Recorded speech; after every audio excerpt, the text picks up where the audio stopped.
Denver Broncos, one of the major concerns for them was who will be QB1 for week 1 of the NFL season. I think it's safe to say you don't need another week to determine who should be the guy. Bo Nix has answered that question. It's the poise. It's like running an offense looking like he's like in Drew Brees in year 2 of the Sean Payton offense already. It's in the book. Sean could say what he wants. Bo Nix is the starter. I would expect to hear that here in the next day or two. You can see bad mechanics, anxiety from a quarterback very quickly. You can see when somebody's got it.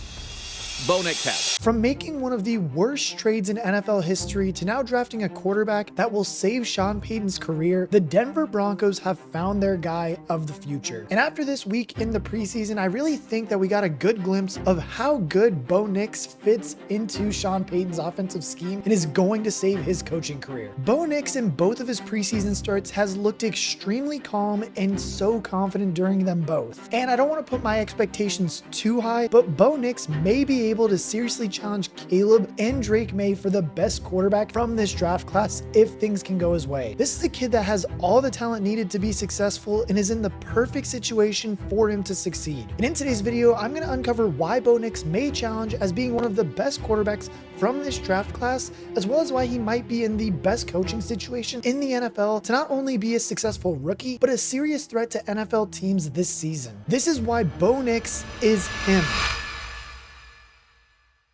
All right, so this past weekend, we saw a lot of things about quarterbacks, from Daniel Jones being absolutely terrible to Caleb Williams doing Caleb Williams things. And then we have Bo Nix. In Bo Nix, honestly, I think undoubtedly we have one of the most underrated and physically gifted quarterbacks from this recent draft class that nobody's really talking about until these past 2 weeks. Like, it almost seems that after we got kind of over the whole Russell Wilson thing in Denver and Sean Payton finally getting the guy that he thinks will fit into his scheme, Bo Nix has kind of flown under the radar and really hasn't been talked about until he put together these 2 performances these past 2 weeks. And I mean, honestly, he is the quarterback that Sean Payton wanted from day one, and the one that's going to be forever tied to the rest of Payton's career, good or bad. Because I mean, I truly do believe that Nix will be the last quarterback Payton coaches, whether it turns out good or if it does turn out horribly. This is going to be the quarterback that is Sean Payton's last one to coach. I mean, as we all remember the nightmare of last year, Russ and Sean Payton never got along from the start, and honestly was just one of the biggest debacles we saw last season from the first snap. Fast forward to this year in the draft, and it was clear the Broncos were going to go and get a quarterback. The only question was which one were they going to draft. It seemed like the Broncos were trying to trade up to get possibly JJ McCarthy, but as we all know, they ended up with Bo Nix. And honestly, I think that Sean Payton may have wanted to take Nix at an earlier spot in the draft regardless, because it sounded like they were absolutely in love with Bo in the pre-draft process. Nix has played a lot of football. He's played a lot of good football. Kind of felt like the short passing game was product of the system, but he could definitely get the ball down the field, and nobody's NFL ready. But I'd say of the college quarterbacks, he's probably pretty close to being NFL ready. And like you said, the best quarterback in the pocket, best in those situations. There's a lot to like about this kid, and he wins. I think it's hard to be an NFL quarterback if you're not somewhat accurate. We were there for the pro day, and then our private workout was the following day. We threw 80 more balls. And I can't think of a pass where the first sign of an inaccurate quarterback is when you're throwing these shorter routes, because the ball's got to be on the right shoulder. It's a little bit easier down the field to stretch the ball and maybe hide your accuracy deficiencies. Man, it was impressive. I just remember we got in the car afterwards and I just looked around and I said, are you kidding? And I mean, pretty much everything that Sean Payton has raved about him in training camp and just kind of all the pre-draft stuff, we're starting to see in these preseason games. And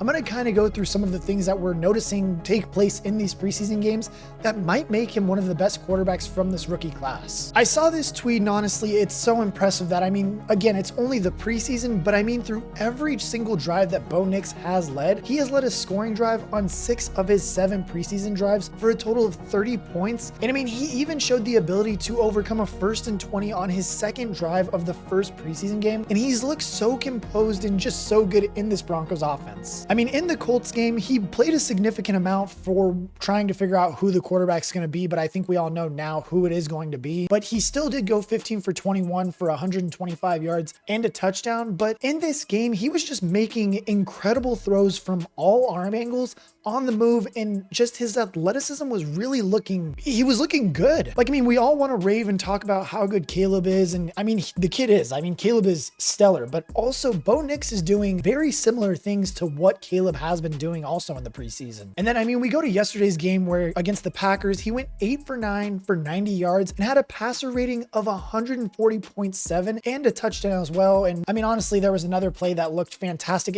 Again, it looked like a Caleb Williams type of play, but it did get called back because he was pretty much past the line of scrimmage. Like, it wasn't even close, but still, again, I think as we get more acclimated to the NFL for him, he's going to start to just kind of get in the rhythm of things and understand that's probably just some nerves. But again, seeing him, that's a crossbody throw nonetheless that he still has to make. That was a tough throw to make, even though it didn't count. And yes, I get that. I don't even think the Packers suited up 53 guys, but he still looked incredible. Like, I mean, the accuracy was phenomenal throughout the night on a lot of these quick throws that he needed to be making, and the difficulty of these throws too, as I was mentioning earlier. Like, again, we're praising Caleb for making some off-platform throws, but Bo Nix is doing it just as well as Caleb too. Also, I see a lot of people trying to call like Bo Nix a check down merchant on Twitter, and just even some analysts are kind of trying to like rain on this parade, but I mean, that's how Sean Payton runs this offense. Like, the dude is going to establish the run game, try to build up some play action to build off of and make the quarterback's life a little bit easier, make the reads easier. And again, Bo Nix kind of has to do that too, where he's going to take the hot read.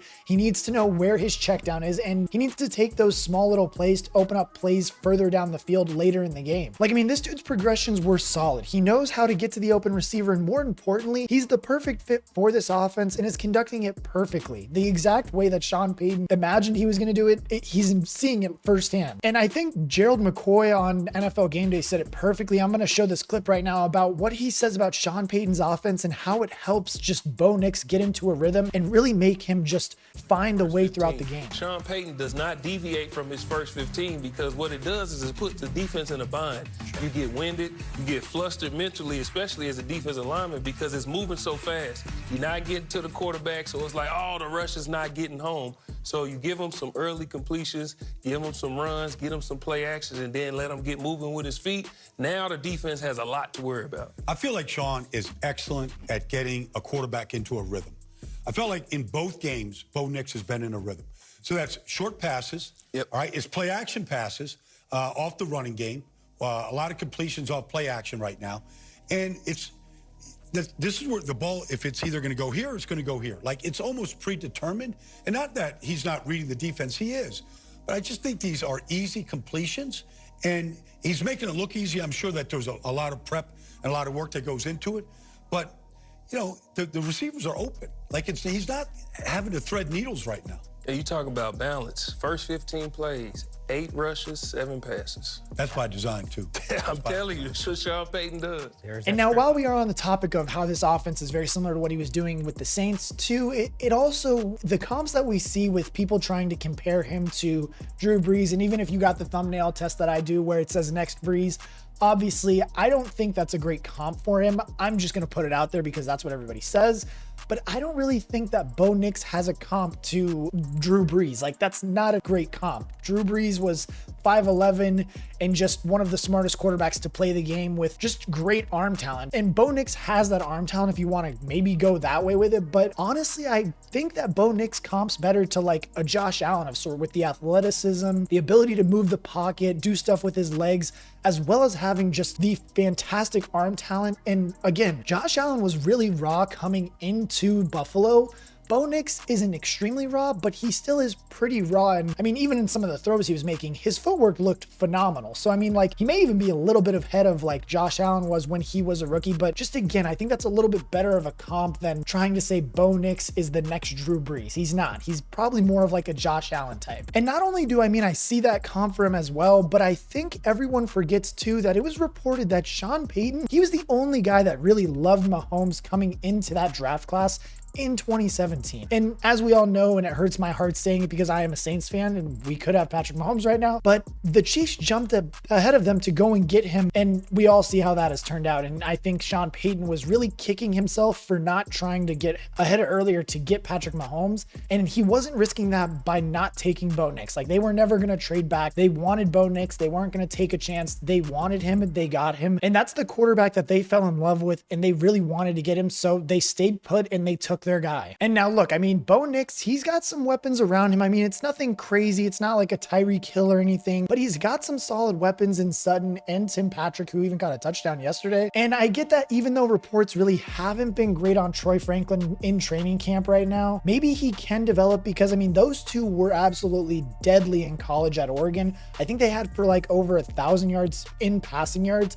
So, I mean, if he has that relationship already with Troy, then maybe they can continue to build it as the season goes on. And once they do have that, I mean, that's another weapon that he can just add to his arsenal. And now in the post-game presser, everybody pretty much wanted Sean Payton to name Bo Nix the starter right there. But as we see from the interview, it was pretty much that he's not going to say anything about it right now in this moment. But I think I can fully expect him to, at least this week, if not today, he's going to be looking at all three of these quarterbacks. And I think he's going to name Bo Nix the starter. I mean, he's looked the most comfortable in the offense, and I mean, there's really no reason not to start him. Like, this dude has looked the most comfortable and just the best in the offense, so I think he is going to get the nod eventually. And now, honestly, I'm not going to sit here and tell you that they're going to win the division, because I just don't see a team, unless the Chiefs just somehow completely collapse and Mahomes gets hurt, which I don't think is going to happen. I do think, though, that they can compete for second place, and I don't see how they can't go 9-8 if, you know, the Chargers get the injury bug and the Raiders look completely lost at quarterback. So I totally can see them going 9-8 if everything does go their way. And I mean, honestly, as we do look at their schedule too, it does look a little bit brutal, but I mean, if they can manage it and sneak some wins on like the Seahawks, the Steelers early, even the Bucks early, maybe even the Jets,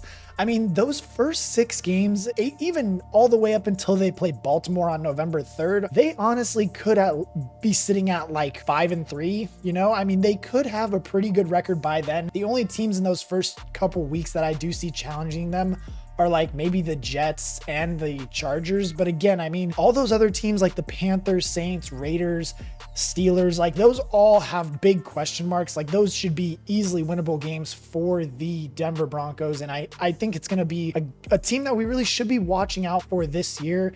And I don't know why we can't be talking about this team as a playoff team late in the year. I mean, again, Bo Nix has just looked phenomenal this entire preseason. He honestly could be up there for Rookie of the Year if Caleb Williams or Jaden Daniels don't perform and live up to the hype in the regular season. And again, just Sean Payton, he's building this offense around Bo Nix. He knows what he's going to have to do to kind of make him get in a rhythm, like we saw earlier with Gerald McCoy saying how they're going to get in a rhythm and everything. But again, if he can get in a rhythm and stay in that rhythm, I don't know why the Broncos can't finish the season 9-8 in second place in the AFC West. But I want to know what you guys think. How good is Bo Nix going to be? Again, I know it was only the preseason. It was super interesting to see how good he has been performing, though. I mean, besides Caleb just looking like Caleb Williams, Bo Nix has been looking phenomenal. I know Jaden Daniels hasn't been getting a lot of press, but I've been hearing that he's been having a great preseason too. Haven't been watching much of him because personally for me, I don't really believe in Jaden Daniels, but that's a different video for a different time. Once we do see that, and I'm sure that I'm putting my foot in my mouth right now by saying that because Jaden Daniels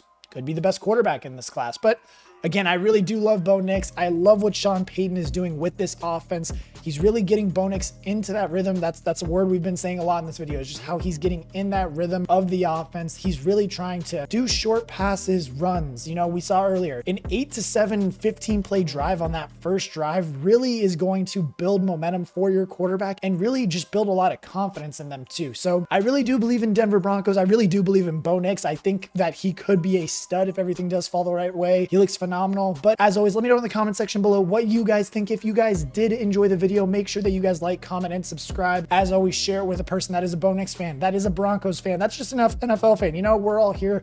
Football is less than 2 weeks away. Everybody is excited. I'm hella excited. Let's get it, boys. And as always, I will catch you guys in the next one.